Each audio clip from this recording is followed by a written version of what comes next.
এটা শুনে মানুষের সময় নষ্ট না করা উচিত, চলে আসা উচিত এবং এসে প্যাকেজটা পুরো লাভ ওঠানো উচিত। সোশ্যাল মিডিয়াতে নুসরাত জাহানকে দেখে কেউ বলছে দুর্ভিক্ষের কাক, কেউ বলছে ৭৬-এর মন্বন্তরের থেকে উঠে আসা ব্যক্তি। মানে কি যে হচ্ছে ভগবান জানে।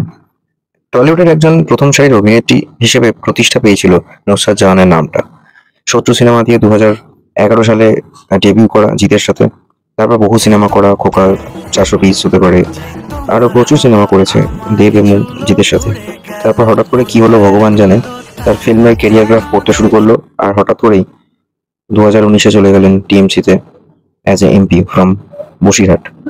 তারপর সেখান থেকে চলছিল, তারপর সেখান থেকেও কিছু পার্সোনাল ইস্যু, নিখিল জৈনের সাথে বিয়ে হওয়া, সেই বিয়ে না টেকা, ইয়াসের সাথে লিভ ইন করা, বিয়েটা হলো না ঠিকই, তাদের একটা ছেলেও হলো।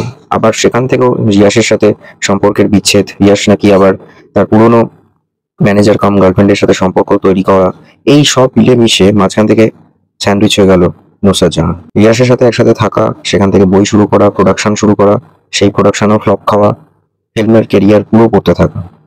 তারপর এখন বর্তমানে তার এরকম একটা লুকস, যেটা অদ্ভুত লাগছে যে একটা এমপি কোন একটা সময় ছিলেন, যে সিনেমা জগতে পরিচিতি পেয়েছিলেন, সিনেমাতেও ঠাঁই পেলেন না, রাজনীতিতেও সেরকম জায়গা করে উঠতে পারলেন না।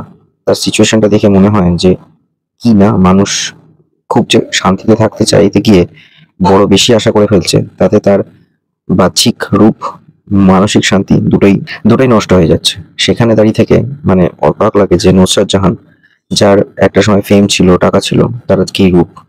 আর সবশেষে একটা কথাই বলবো যে এখনো তিনি এমপি নন, তাও নীলবাতি গাড়িতে কি করে চড়ছেন আমি জানি না। আশা করি কোনো একটা সময় তিনি তার সাধারণ লুকসে ফিরতে পারবেন, আর সমাজের কাছে একটা এমন কিছু পোশাক পরে আসবেন না যেটা কুরুচিকর হতে পারে, মানুষের কাছে তো বেশি ট্রোল হবে। তার থেকে নর্মাল একটা কুর্তি পরে আসুক, নর্মাল সালোয়ার পরে আসুক, শাড়ি পরে আসুক। একটা সোশ্যাল মিডিয়াতেও তার পোস্ট নিয়ে ঘিরে এমন চর্চা চলছে যে নুসরাত জাহানকে একটা ভালো পোশাক পরে আসতে পারলো না।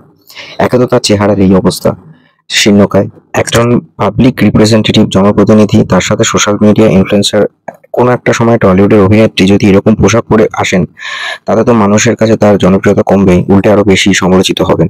আশা করি তার শুভবুদ্ধির উদয় খুব তাড়াতাড়ি হোক। Stay tune on Bong stories. ভিডিওটা কেমন লাগলো অবশ্যই জানান কমেন্ট বক্সে।